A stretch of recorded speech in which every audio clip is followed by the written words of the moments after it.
Left with a permanent disability. A Coquitlam boy is experiencing just that. And as Tim Chung finds out, the problem is more common than you think.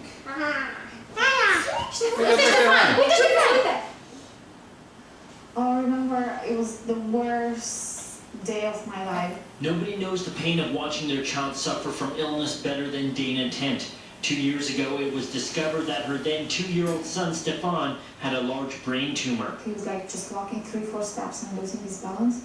So I didn't know what's going on, so I took him to emergency to Children's Hospital. And then they decided to do a CT scan. Sure enough, I was looking at a mass in his brain. Doctors had to act quickly to save Stefan's life, and chemotherapy was the only option.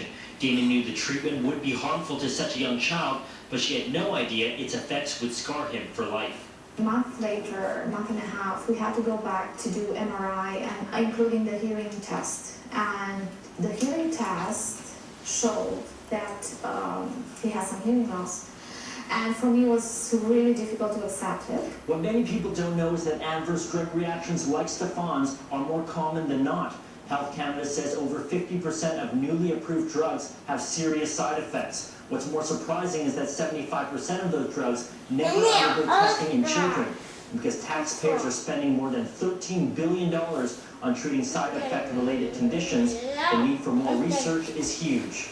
Doctors like Pierre Millien are at the forefront of this type of research. He says in many cases, drug reactions are determined by our genes, and that human genome mapping could be used to prevent such outcomes like Stefan's. Human genome has been completely sequenced, so it's much clearer now as to why these adverse drug reactions occur and in what people.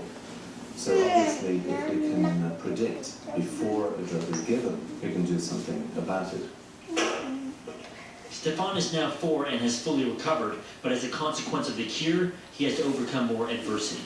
Stefan is not prepared to wear the hearing aid and on the speech therapy and, all these things that we have to go through.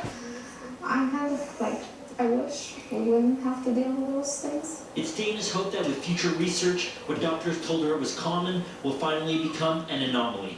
Tim Chung in Coquitlam for BCIT Magazine.